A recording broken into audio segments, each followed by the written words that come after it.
একজন আরেকজনকে ছেড়ে কথা বলছেন না। কে কোন দলে যাবে, কে কাকে জোটে নেবে, এ নিয়ে দেখলাম যে বেশ তৎপর রাজনৈতিক দলগুলো।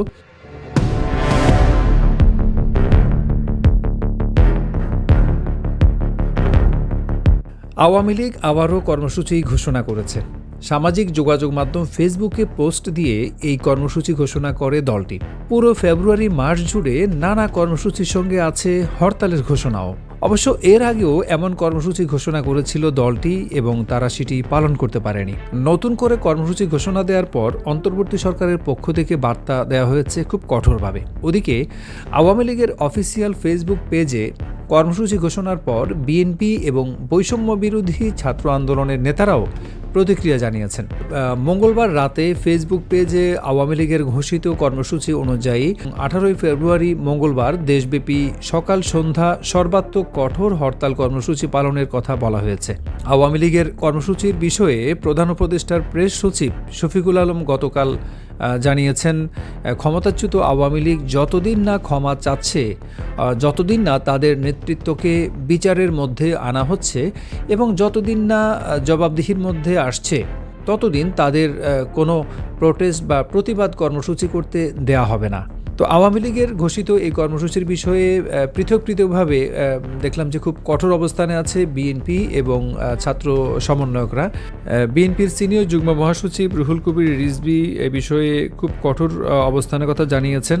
তিনি বলেছেন, এই কর্মসূচিটা একটা অনুশোচনাহীন এক নারীর আত্মচিৎকার ছাড়া আর কিছুই না।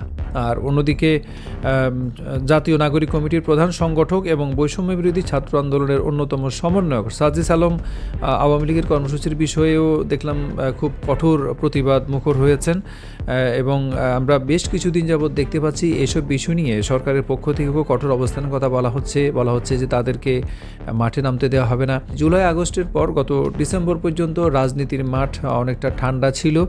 নতুন বছরের জানুয়ারি থেকে আবার রাজনীতির মাঠ উত্তপ্ত হতে দেখা যাচ্ছে।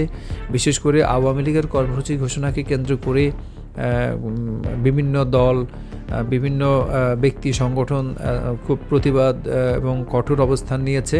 এছাড়া আমরা যেটা দেখতে পাচ্ছি, বিভিন্ন রাজনৈতিক দলগুলো জোটে টানার জন্য মরিয়া হয়ে উঠেছে। বিশেষ করে গত কয়েকদিন যাবৎ আমরা দেখলাম যে জামায়াতের সাথে বিএনপির একটা খারাপ সম্পর্ক যাচ্ছে, বিভিন্ন সমালোচনা হচ্ছে, একজন আরেকজনকে ছেড়ে কথা বলছেন না। তো হঠাৎ করে এসব বিষয় নিয়ে কে কোন দলে যাবে, কে কাকে জোটে নেবে, এ নিয়ে দেখলাম যে বেশ তৎপর রাজনৈতিক দলগুলো।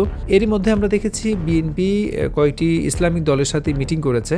তো মিটিংয়ে কী আলোচনা হয়েছে না হয়েছে সে বিষয়ে যদিও বিস্তারিত জানা যায়নি, তবে এটা বোঝা যাচ্ছে এবং রাজনৈতিক বিশ্লেষকরা বলছেন, যেহেতু মাঠে এই মুহূর্তে আওয়ামী লীগ নেই, তাই আগামী নির্বাচনকে সামনে রেখে কে কাকে জোটে নেবে, কে কার ভোট নেবে, এসব বিষয় নিয়ে রাজনীতির মাঠ আবার উত্তপ্ত হওয়া শুরু করেছে।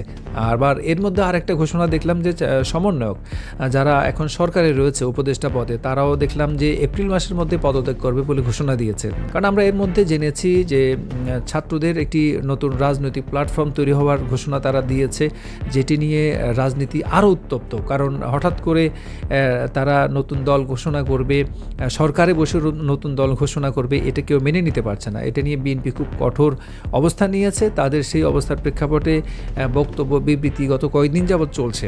আর এরই মধ্যে আজকে ঘোষণা আসলো যে সরকারে যারা উপদেষ্টা হিসেবে রয়েছেন যে ছাত্ররা পদত্যাগ করবেন আগামী এপ্রিল মাসে। দেখা যাক রাজনীতির মাঠ আবার কোন দিকে যায়। ভালো থাকবেন, সুস্থ থাকবেন। আল্লাহ হাফেজ।